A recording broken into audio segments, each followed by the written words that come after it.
Hey everybody, welcome to Overtime with the Oregonian. I'm Billy Gates alongside Pete Christopher, and we're going to get right into what we want to talk about today. That's the second round of the Class 6A football playoffs here in Oregon. And the Oregonians' game of the week is number 9 Clackamas at number 8 West Linn. Should shake out to be a really good game. Pete, let's talk about the Cavaliers for a minute. Well, I think on paper this is the most even matchup. It's the 8-9 matchup, and I think on the field it's going to end up being a really even matchup. You've got West Linn and their passing attack against Clackamas and their really good pass defense. The Cavaliers have only given up 7 passing touchdowns the entire season to this point. That's going to be kind of a battle of strengths there. Clackamas is a team that's getting healthier. They got their quarterback Wyatt Hutchison back last week. He went 11 of 16 for 158 yards in his first game back. Pretty good return, and they will be getting back another key piece of their defense this week in Hayden Kirsch, their safety. They're getting healthier, getting better. I like what I see. I think that they're going to give West Linn a real game. Absolutely, and that secondary better get ready for sophomore quarterback Tim Tawa from West Linn. He's just having a monster season, and it's hard to believe he's only a sophomore. Up through the playoff game against Roosevelt, Tim Tawa has completed 71% of his passes for 2,466 yards. And here's the most impressive part: 32 touchdowns to 3 interceptions for just a sophomore. I mean, that's making the right decisions, all the time. Is for a kid as young as he is. Obviously, a good coach in Chris Miller, who's known to be a pretty good quarterback in his day. And he's got weapons on the outside. Connor Bergeron and Cody Coppage, both wide receivers, very, very good. Last week against Roosevelt, Bergeron caught 7 balls, 120 yards and a touchdown. Coppage caught 5 for 80 and 2 touchdowns.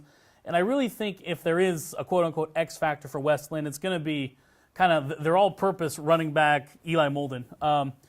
Let's see. He rushed 9 times for 82 yards and 2 touchdowns against Roosevelt. And he caught a couple passes, 1 for a touchdown against Roosevelt. So I think if they can get Molden going, along with that wide open passing attack West Linn has, I really think West Linn can get out of here with a W. But obviously Clackamas getting healthy at the right time, as you said, and it should be a great game at least.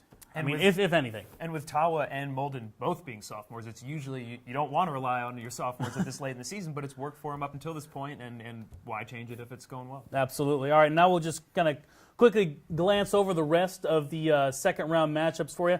16 seed West Albany and their rushing attack with Jeff Lacoste headed to the Lions' Den to take on number 1 Central Catholic. Tough order for the Bulldogs. A little too tough, maybe. I think it's a little too tough as well. 21 seed Lake Ridge coming off that insane win against Westview last week. They're going to go back to Sherwood to take on the Bowman for a second time. That Sherwood offense, that wing T, a lot of teams defend it better the second time they see it. So that'll be an interesting thing between the Pacers and the Bowman. 13 seed Oregon City taking on number 4 Sheldon.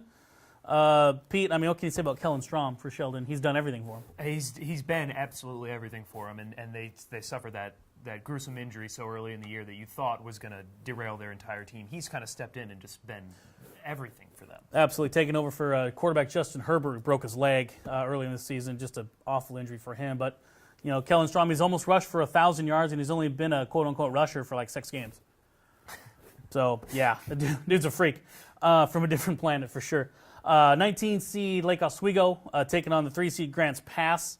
Another interesting game here. 27 seed Southridge taking out the Greater Valley Conference champ South Salem in overtime last week.